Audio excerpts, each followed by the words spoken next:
All right, welcome to the Layer of Secrets podcast, a podcast about exploring the sprawling treasures of geekdom, and I can't remember the rest of our intro because we've done this. We've done an earlier recording today about Cyberpunk, and now we're going to talk about our Sundered Horizons game, our Saturday side quests. These have been, in my mind, even as the GM for those, so few and far between that sometimes it's hard to pick up back up between them. So why don't we start with, can everyone give a quick introduction of their characters and what initially motivated their characters as the game started? I don't know if you don't necessarily have to go with that one because we all had pre-gens for this one since it was supposed to be basically kind of a one-shot-ish sort of game. Well, I play Liliana Sterling. She's a little bit of, she's a kind of a librarian, but she's also a botanist. She's got a kind of a librarian look to her, you know, with the skirts and the proper thing. I feel like I have this very Jane of the Jungle kind of feeling and vibe from her. Like she's a proper English lady, but she's also somebody who spends a lot of time in the jungles, cataloging interesting and new arcane biology is one of her specialties. So she finds rare, unusual plants with magical properties and catalogs them. So she spends a lot of time alone or with native help around her. So I actually would like her to have a little bit more like cultures in that she knows how to talk to people who are not necessarily proper English people. And I feel like she feels comfortable in different places and with different cultures. She easily adapts. That's part of what would help her be a success. She's used to essentially being alone on her own and kind of like nobody understanding her. Even though she makes the effort to understand others, she doesn't really feel understood herself. Wow, I don't think Warren has any of those issues. I have Warren Cogsley, aka Rusty. He's like a big, boisterous machinist turned tinkerer. He's got the weird magic background or weird science background. So he's got the ether-infused automaton, which is like self-propelled armor, and then his new project that gives him the boost / lower trait ability, which is always a bit of fun in Savage World. So I think he's got the drawback or the hindrance of elderly, like not as young as he used to be. So I think he's got that big personality, but like occasionally the gimpy knee and like, oh, you know, you youngins have to slow down. But I don't know that he's that introspective. Interesting. I never pictured him as elderly. Yeah, I don't know that I actually played it that much, but like, you know, I think he is. Huh. I think he's in his like late 50s or so is kind of the way that it easy looks. on the elderly here, Sparky. Yeah. Well, you know, it's like Elderly I think he's the guy. Victorian sense. You wake Victorian up and your era back is type kind of sense. twitchy and you didn't do anything to deserve it. And so, you know, you just lean onto your automaton and get to where you're going. So I think he probably just hasn't woken up with the back spasms / achy knee because the thunderstorm is coming. Fair enough. So I was Thaddeus Hargrave, who was a wealthy industrialist, made all of his money in mining, and he funded the original Portal experiment, hoping to basically find more riches. And he has a nemesis, I guess, who also helped fund this Portal thing and is kind of taking all the credit for it. But he's supposed to be a middle-aged guy, like well-dressed, has like these clockwork glasses, kind of like a steampunk millionaire, I guess. Mm-hmm. And then he's got a cane, which the head of it is like this ornate gear. but he's an ambitious guy. He's very shrewd and a little bit crazy. He's a little bit aloof, but he's like a determined leader. And I guess he lost his fortune and he's trying to get it all back now. So, and he's determined to do so. So he's like a steampunk millionaire on the verge of bankruptcy. Yeah. And now after this, who knows? Yep. And I am playing Alaric Lockwood, who I envision he's kind of the explorer, adventurer, semi-swashbuckler type, trying to play him somewhere between like a Doc Savage and Gaston from Beauty and the Beast. He's like not Disney quite Beauty that and the Beast, narcissistic. Yep. Yeah. So, I can't say because I joined late, I'm not exactly up to date really on figuring out his motivations for things other than he's an explorer. He wants to know what's over the next hill. He's been thrust in this situation where clearly his leadership is needed. But he's trying not to be too overbearing about it. So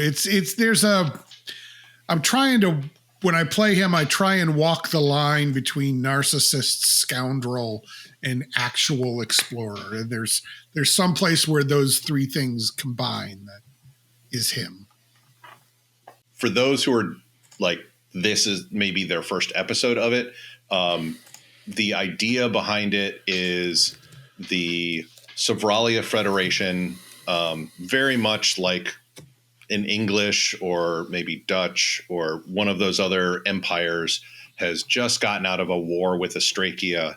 And that's kind of the background setting. It's steampunk with magic. And the characters were all invited to a demonstration of this new wondrous technology that would help solve resource problems that Sobralia had. And there was this portal as this demonstration, and Thaddeus's character was one of the people who had helped fund it. And several of the others were brought in for various reasons, some of which were just, hey, this is a social event. Let's invite famous people to it. Something went wrong with the portal, and things exploded, and they found themselves in some sort of cave somewhere, not quite sure where they were. And the adventure started from there. So let me ask this, recapping that, what have been some of the most memorable moments or events for your characters so far? Setting off a landmine with a grenade. That was good. Yeah. Blowing up some of the gloom spider, a large amount of gloom spiders. That was pretty fun. And I love the fact that, Savage Worlds allows us to set off a landmine with a grenade easily, like rules wise. Mm-hmm. I think the setup, like just the initial setup of being in the room with the device and things starting to get a little wibbly wobbly, and certain attributes of characters coming to the fore. That was fun. It was like a good sort of, it felt like the beginning of like a pulp adventure, right? Like things are going to get strange and a portal to nowhere is going to open, or actually I guess it was somewhere, but in any case, I loved that build up.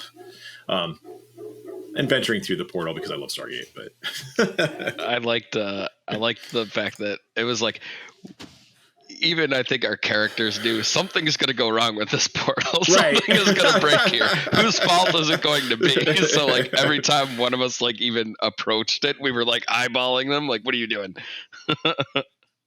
And I remember, I think it was Ken, it was your character that was like, no, something's broken. Hang on, let me fix it real quick. So I had actually run this game with a home group as well, with Aaron also in it. And one of the things that the dogs are also giving some commentary. Hopefully you can't hear too much of that. They're outside, but right outside my window.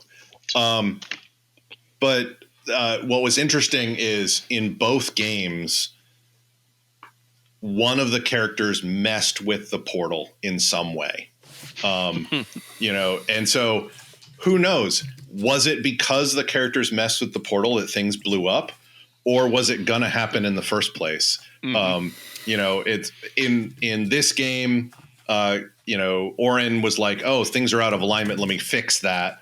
And in the other game, one of the players had picked another one of the pre-gens that I had made who had like dropped out of the aristocracy and really was like power to the people, fight the man sort of thing, and started a fire in the ball, and with like all the decorations and everything like that just burst into flames while this portal thing was starting up. And then things went wrong from there. So it's interesting to see how the different groups played. So it's been fun to run both of those sort of things, because even though you have an adventure written, if you have different people sitting down at the table, it can go wildly differently. Oh yeah, which is always fun with role playing. One of the things I liked the most, like as soon as we first started, was you asked each of us like 3 questions, and I think that was kind of where the nemesis came in, because I was not ready for that at all, and it put me on my back foot. I was like, I actually kind of really like this now. Now I've got somewhere to go with it right away, which was really cool. So and that was kind of a change between when I ran it like locally, was I wanted to ask those sorts of leading questions, because you guys may not have had a chance to like read the character backstories that had been created for these people. And I say that because this was also my first foray into using ChatGPT as an assistant GM. And so there was some backstory and stuff that was put together and that I re-edited. But when you're handing out pre-generated characters, you never can be quite sure if the player like really groks it, really understands it. And so I wanted to have to get you guys understanding and into the character with your own twist on it, by asking those questions. And the upcoming adventure, if we play it, I'm actually like pulling from some of the answers of those questions that have happened, to make it more personal, and have you got your characters specifically be involved with it. Which that was kind of one of the more memorable parts of that, was the way that started off, and it kind of helped right off the bat. It was like, oh, cool. I have a lot of my questions answered as a player. Like, oh, cool. I'm not just diving right into this, even though it was kind of like diving right into it. And even though I'm on my back foot, that's where I love to be. One of the things that you really start to like when your rolls are just terrible all the time. You did have some terrible rolls. Always have terrible rolls. Like not Will Wheaton level terrible, but pretty terrible. I don't know if Josh, have you seen how bad? Oh, I've seen Will Wheaton roll. Yeah, like super important plot reasons. You really should succeed or hopefully succeed, and he rolls a natural 1 in a D&D game. That's sort of terrible. Like if you need a 2 or higher, don't let Will Wheaton roll. Yeah, or don't tell him he needs a 2 or higher. Yeah. It's like back in college we'd say, hey, don't roll a 1, and a lot of times, I mean, I'm sure it was coincidence, but a lot of times 1s would be rolled. Mm-hmm.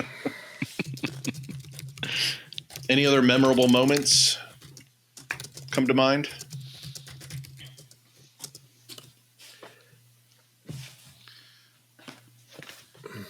Got 2 people. Liliana's failed a lot more than she's succeeded, so she's hasn't really had many successes. I think her most successful thing was creating a fire circle, and she had to spend numerous rounds trying to get even that to occur. She fails a lot more than she succeeds right now, by and large. If I remember right, though, she was the one that figured out that they didn't like fire, though, right? She did figure that out, and then spent an enormous amount of effort trying to just protect herself from the spider. She has... she has a gun, but she might as well point it at her head for how useful it is. I have a note that Rusty built an ethereal bomb, but I don't actually remember setting it off. Did I do that? I don't think you did. I think that was toward the end of one of the sessions, and then it's been so long. I don't think you built I don't think you set the ethereal bomb off. Or if you did, it was to get rid of gloom spiders. So remind me, when you were making the pre-gens, did you use ChatGPT to generate the Savage Worlds characters? I generated a lot of the background stuff, and I re-edited some of that, but I also generated the characters. And I know the character point-wise are different. And because I generated it based on their backgrounds, they're not like ideal characters for dealing with combat and stuff. Like Aaron certainly felt that with that. And so that's something we could say is like, how did you guys find these Chat GPT generated human edited characters to play, along with some of you this is the first time you've played Savage Worlds. Yeah.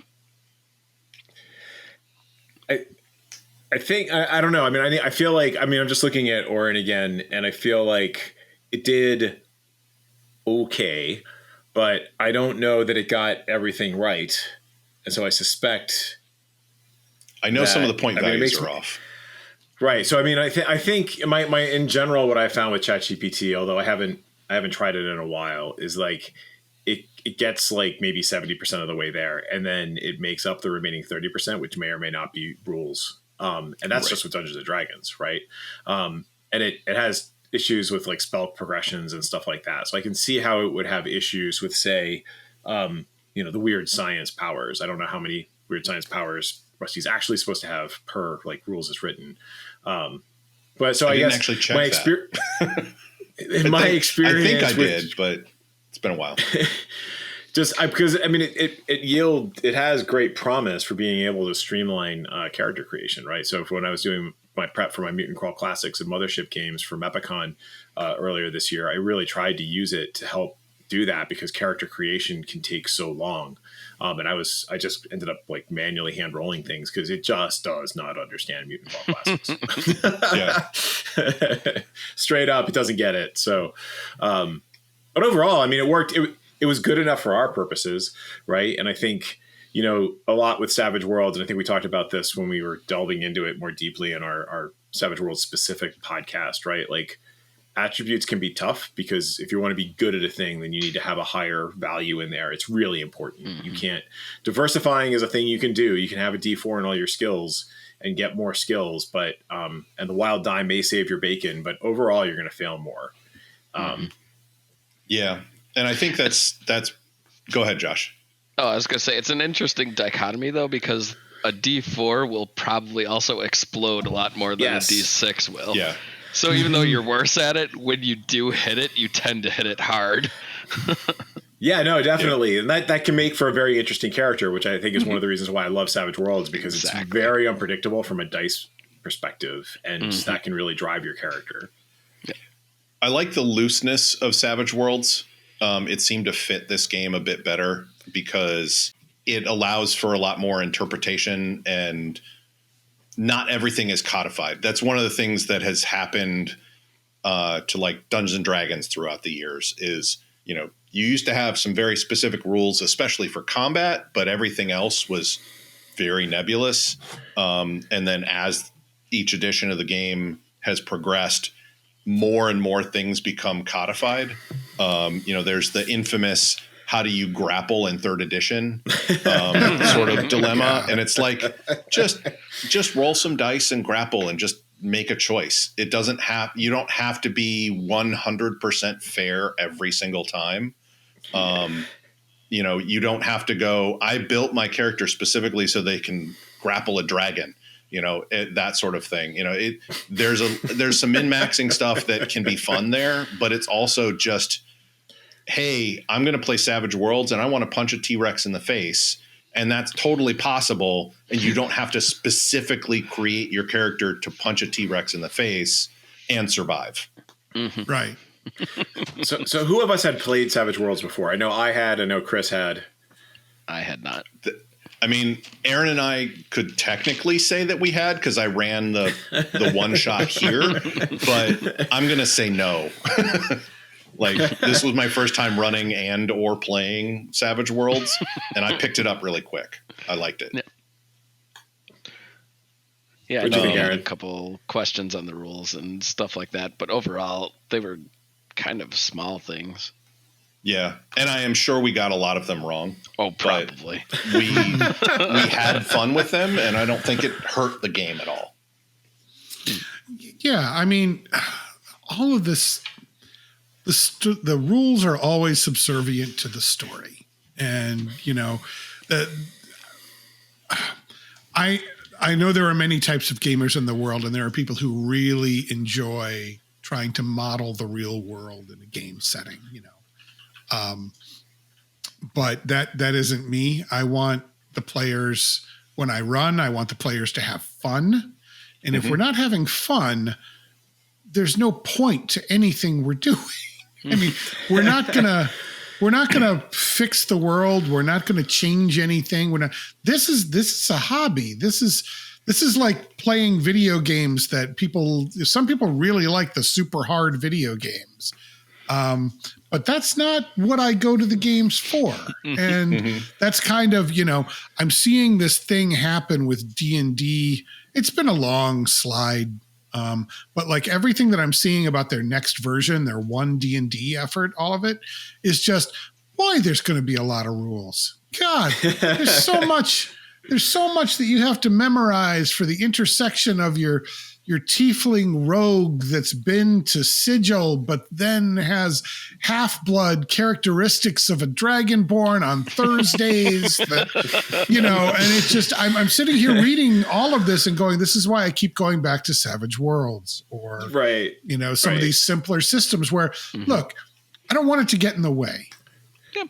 That's all I want. There's a reason I didn't switch over to Pathfinder. Right? Is because Pathfinder came from D&D 3.5, and I like doing things like I have enjoyed playing war games in the past. I would still do it if I had people who would play in the vicinity of me, but when I sit down for a role playing game, I'm sitting down for a role playing game, not a war game, and right. I don't need all that crunch. I like a little bit of it, and I think Savage Worlds gives a good amount of it.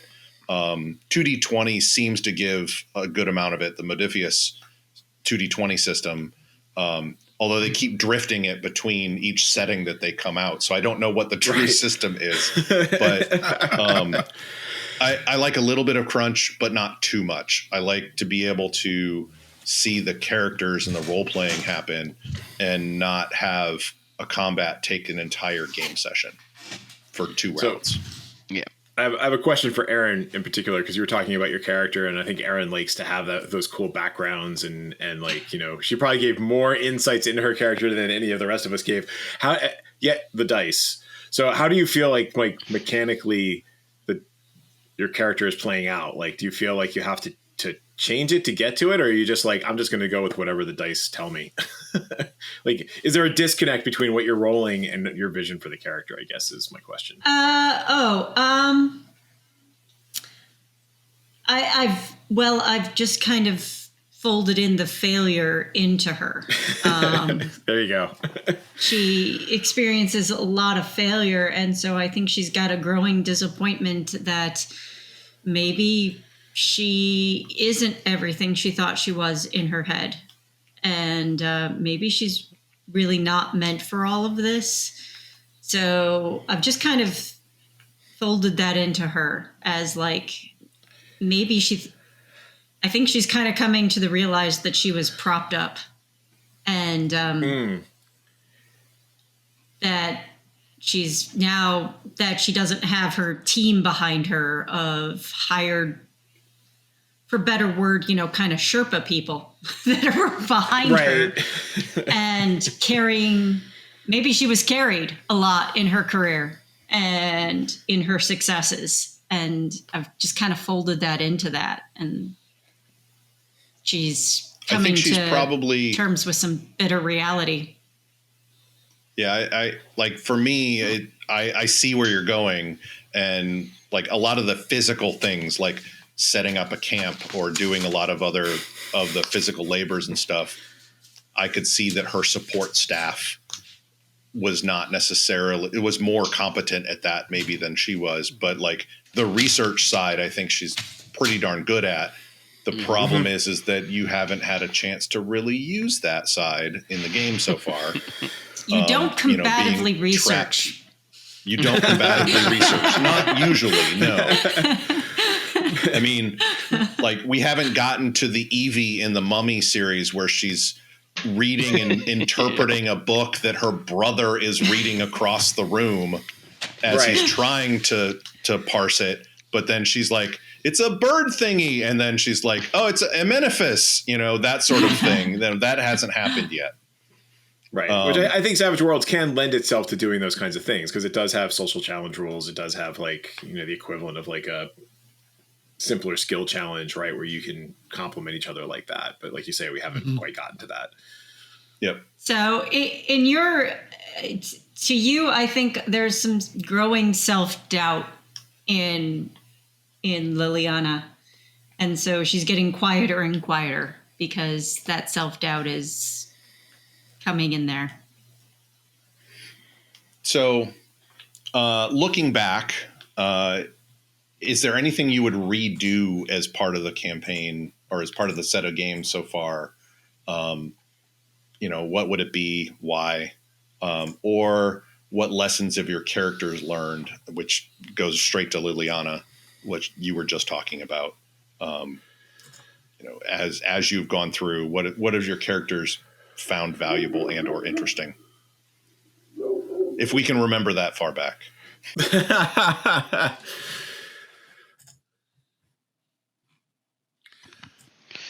I'm going to go with too soon to tell. In total game time, my character has been involved for about 12 hours. Right. and so, like, mentally, he's still very much in the, where am I? What are we doing? What the hell's going on? So, not a lot of lessons yet, getting to know the people, that kind of thing, but it's still very, very fresh, I guess is where Alaric is. I think a lot of us are still trying to figure out the surroundings because they keep changing. So it's as far as like what other thing, maybe I would have taken more weapons from the hunting shack that we were at. But the displaced trophy room that happened to be in the middle of the cave. Yep. Yeah. But at the same time, I think most of us are still like, why is there a trophy room in this underground cave? And then we go through another portal and we're in like a land of floating islands. So I think currently there's not too much that I think we really could have done differently. 'Cause, maybe been a little bit quieter, but to try not to draw as many gloom spiders to us. But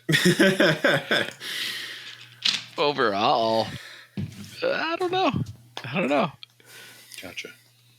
So I guess that that comes to, go ahead, Aaron. Sorry, do you have more? Liliana is just adapting to every situation as it comes, because there's no point in trying to forecast what's going to happen next.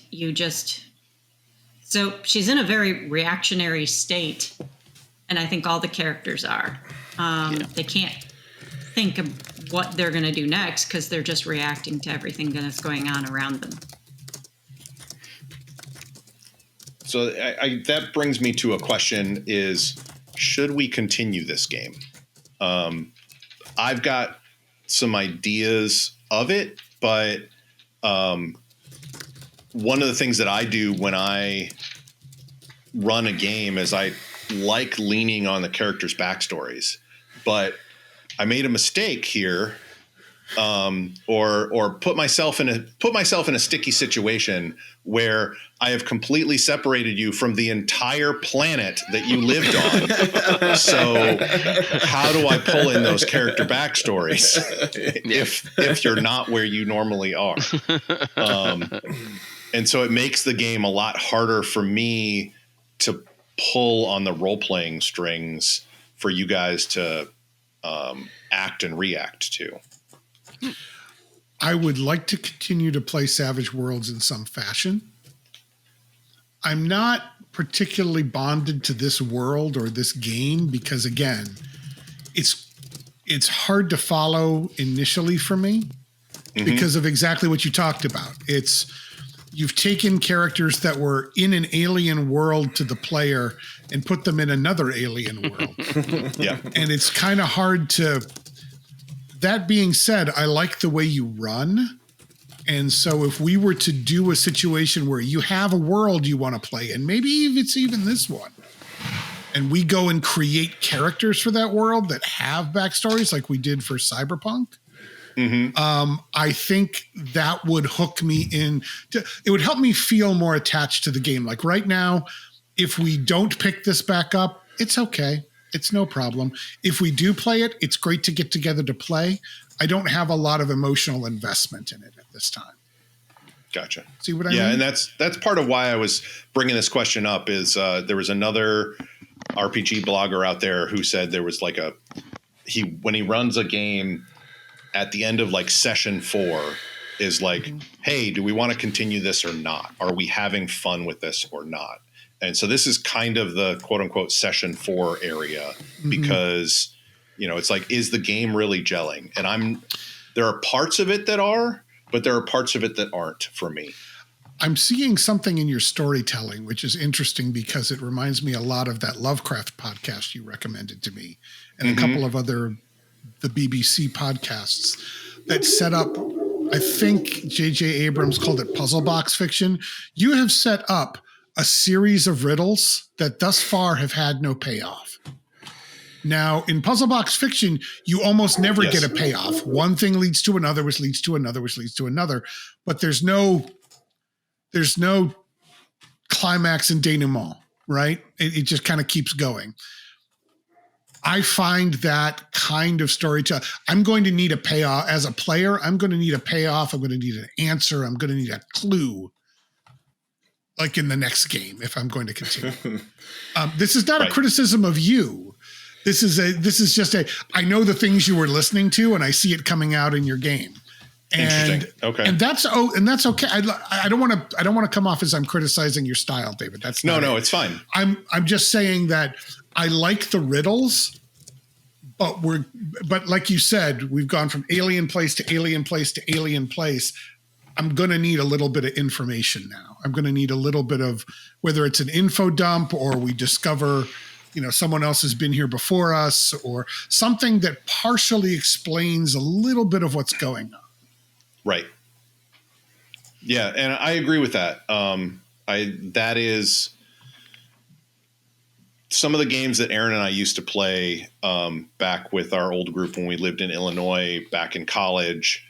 There were some games where as we would play, we'd see this mystery that has been building that we didn't maybe even know was a mystery per se initially, but then we would solve it as a group or pull that curtain back and understand more about it. And that's what has to happen here.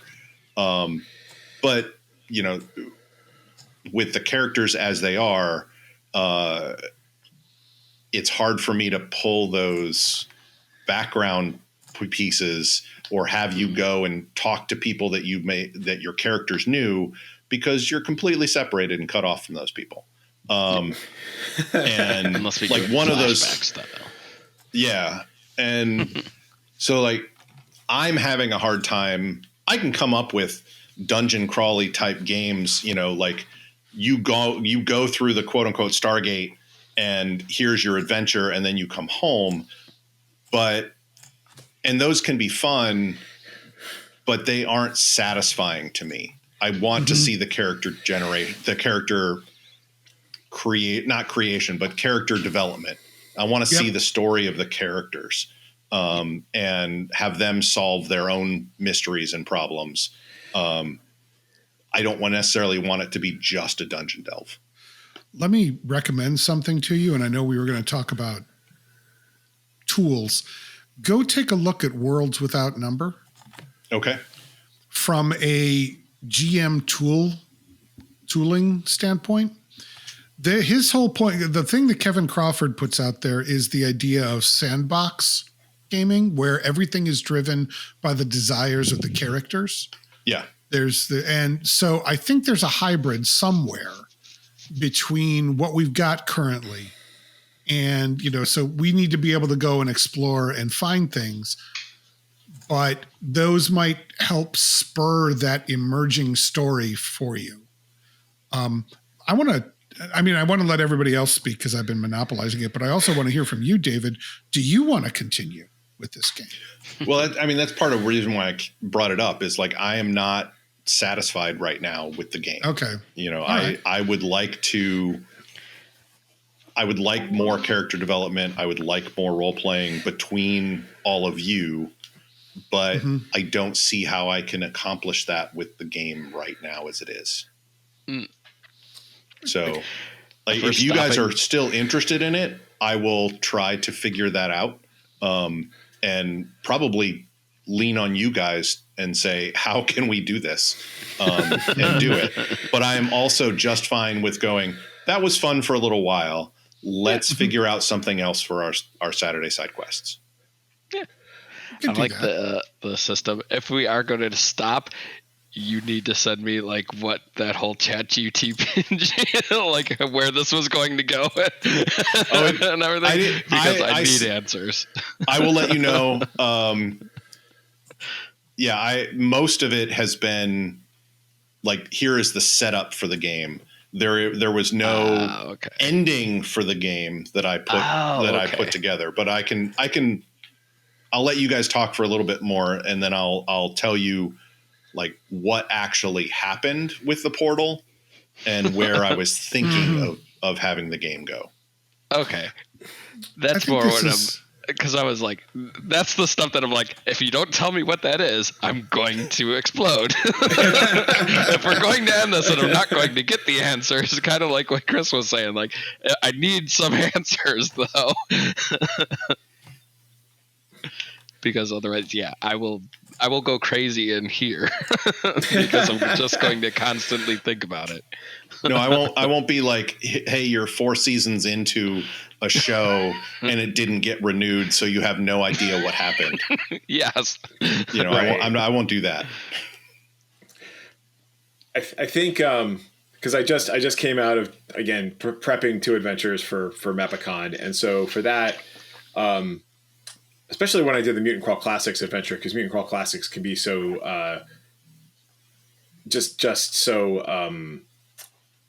throwing dice and hack and slash and what have you. And so I very specifically went in and set up like potential character conflicts and relationships between each character. This person relates to this person in this way, which I think for a one shot can be helpful, even if the players at the table ignore it. Because I know what the character should be doing, right? And so I think for something like this, where you're doing it as a pre-gen, that would have been helpful, right? So that you would already have had sort of the story in play. The other thing I've seen, like in the Alien RPG, is they have built-in character developments that are going to happen during the one shot that will be revealed when you get to like Act 1 or Act 2 or Act 3, right? Right.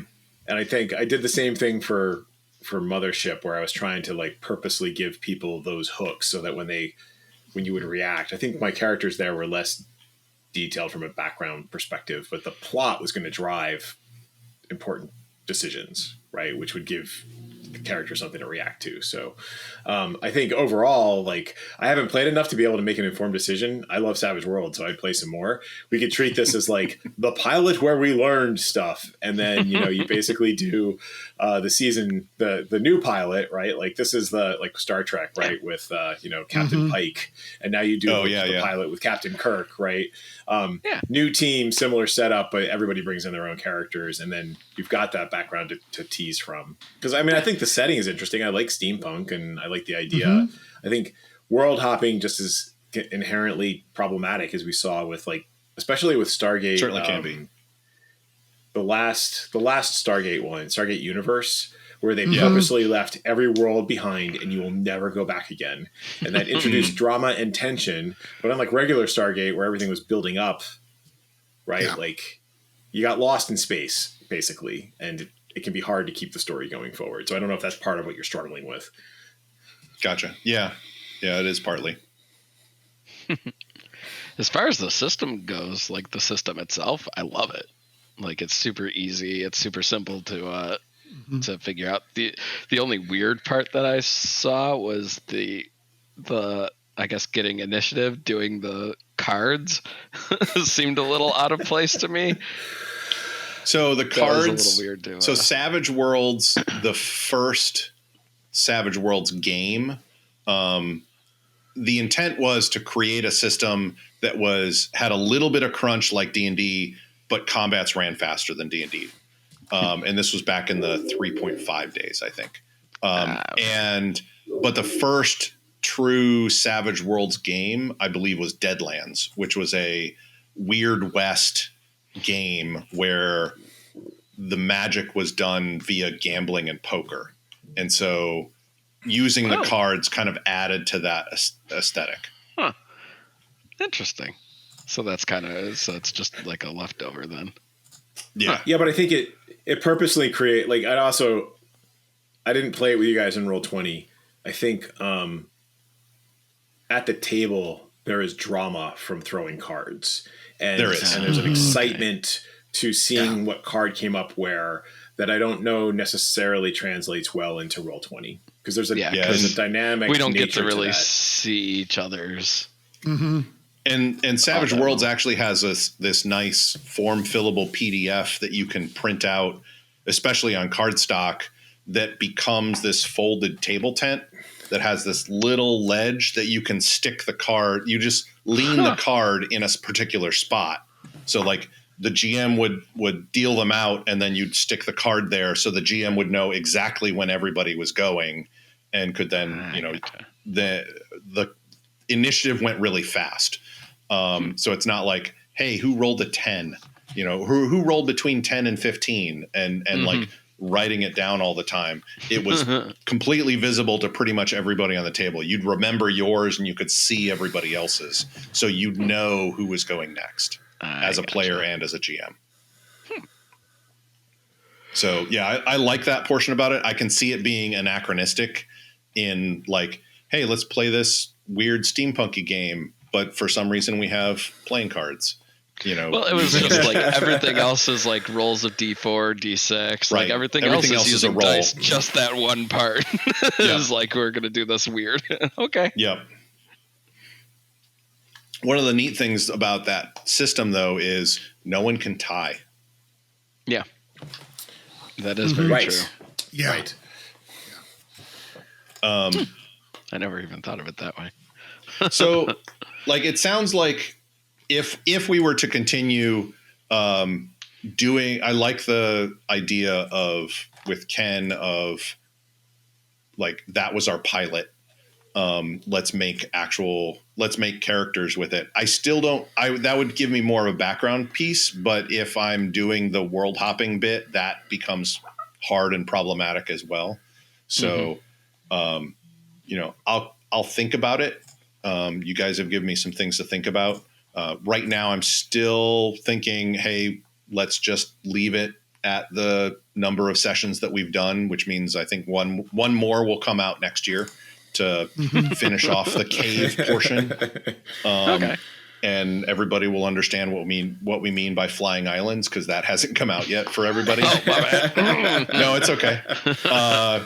But so the idea behind the game, though, was that the portal actually ripped apart the reality of Savralia and Astrakia and that whole planet sort of thing. And then the idea was, as you went world hopping, you would start to assemble or reassemble. And that was another part that was kind of a mystery of, like, are you reassembling the world that you left behind or was just possibly destroyed, or are you creating a new one?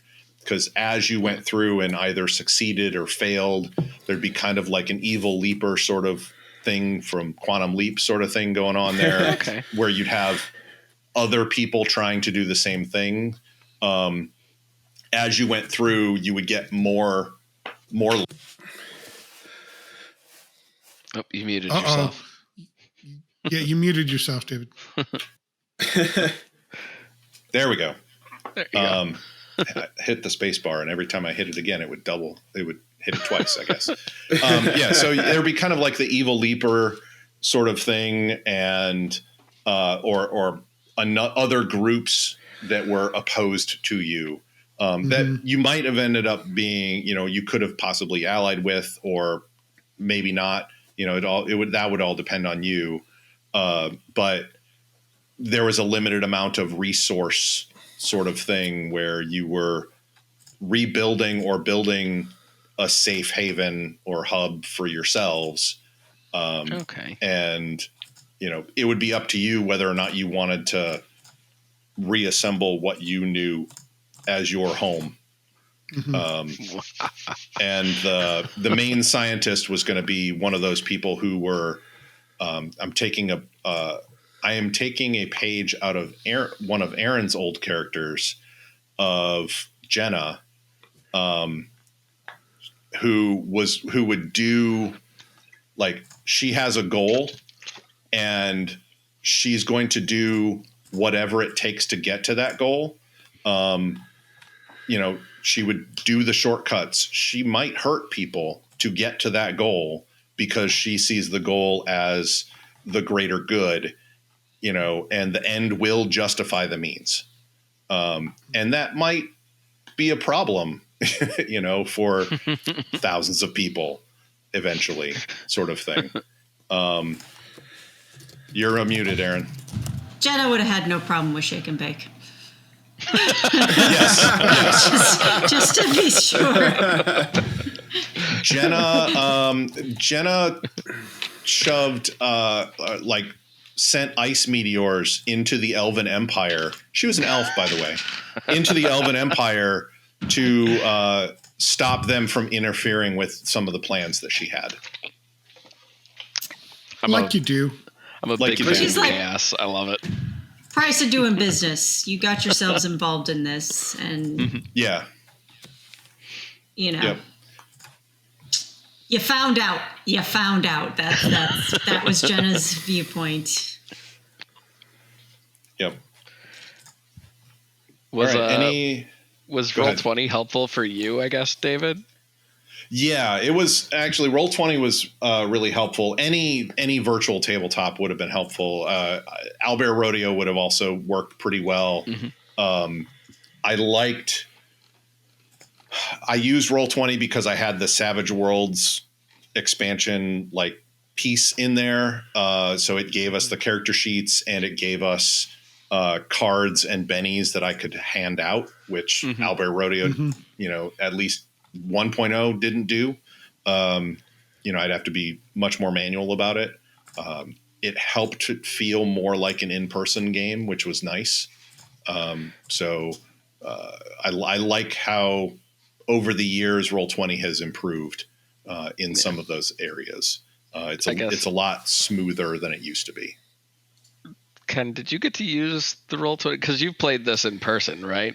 Where with I guess what I'm trying to get at is, how does it work with the exploding dice? Is it easier to do it in the virtual tabletop, or is it oh, I don't get the same satisfaction of, yay, I rolled a 6. Now I get to roll again.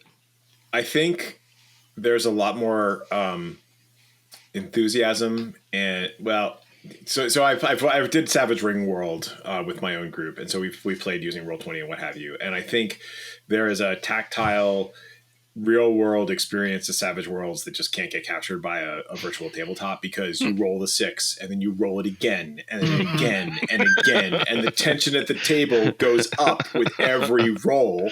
And then and me as like the DM, like I'm running, my big bad has just shot somebody in the face, right? But that's okay, because they can try and soak the roll, right? And then their dice explodes, right? And then it keeps going, and there's this epic sort of like tension that might end up with just, it's both nerfed, but it's like Neo and Agent Smith in the Matrix, like in the subway scene where they're like guns to their heads and they're shooting and they're shooting and they're shooting and they're missing and they're missing and they're missing, and then suddenly click, right? And you get those moments at the table, which are really, really pretty damn cool. Yeah, and I think you could do that you could totally do that in a virtual tabletop, but like Owlbear Rodeo, since it doesn't have a system, that would naturally happen, because you're rolling a die either locally or with the dice roller in Owlbear Rodeo. But if you're setting it up where you click once on a character sheet in Roll20, it rolls all those dice for you. Yeah.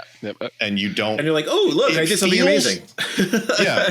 And it feels like you don't have as much agency, but you definitely don't have that ratcheting up of excitement or tension as each new die explodes, either for good or ill. It just happens in one click. We're going around the table. Like I think we talked about this on our Savage Worlds episode, but like me as the player, I have these as the GM, I have these oversized cards. And I'm going around the table and I'm tossing you your card, and you see a 2 and you see a 3 and you see a 4, and then you throw the Joker. And everyone's like, whoa, right? Or everybody, or I lay out the cards in front of me, and it's okay because I also got a 2, right? But you beat me, right? So like there's this going around the table, and it actually happens pretty quickly, right? So that's another one of those sort of like the tension is growing very quickly as I'm dealing cards. So yep, interesting, it's fun stuff. There's certain tactileness that the online stuff is not. Yeah. There isn't a direct analog for it. It's great even for just having a speed, Benny to play with. It's great for speed, and it's great for long distance. But yeah, I get what you're saying. The tactileness and stuff. Yeah. What I found as both a benefit and a drawback was it allowed us to get started and playing really quickly, because we didn't need to really learn the rules as much, because we could just click the button of, hey, roll this skill. But then when we came back to it, it's like we hadn't learned the rules anymore, because we just clicked the button and it just did it for us. Yeah. And so like I think you learn the rules faster when you don't have everything automated for you. And it allows you to do things outside of the scope of the rules more easily, because, like saying you have your character all set up and everything like that in Roll20, and you want to basically break the rules as a GM and give them some sort of thing that allows them to have a skill or an ability or whatever that doesn't fit that predefined character sheet. At the table, you just write it down. In some like character sheet things, there's no ability to really home rule or house rule things, or you have to go through a lot of hoops in order to do that. So I like Roll20 because, like 3 of us are in Indiana, 1 of us is in Ohio, and 1 of us is you're Pennsylvania, right? You're like right on the border. So, so it's like all over the place. So we can't really like sit in front of each other unless we all had like VR headsets on. Right. But then we wouldn't be looking at each other's faces either. So right. There's a great benefit, but also some big drawbacks too. Yeah. I love the Savage World system. I've got like the player's guide coming so that, like Aaron can, I got it for Aaron to be able to look at. Hasn't come in yet though. I have the PDF of it, but it's nice to have a physical book in this case, because it's easy to have things like lay open and such. So I would say seek it out in the real world, but it's cool to play online too. Yep. Speaking of books, no, I'm kidding. That'll be another. We'll do that another time. Episode. We're at about an hour here. So thanks everybody, and again, like, favorite us, do whatever thing it is that's special on the wherever you're hearing this or seeing this. Come on over to layersecrets.com. We got all the other links, and you can join our Discord. Don't need to add a Patreon or anything. So just come on over. We'd like to hear your feedback. We'd like to hear how your games have gone, both in person and online, and how things are with those things. And we will see you next season. Well, actually, Cyberpunk will come out probably right after this, our Cyberpunk retrospective and review. But then we'll see you again in January. We're going to take December off, scheduling wise. It's always difficult in December over here in the Americas. And we'll see you in January.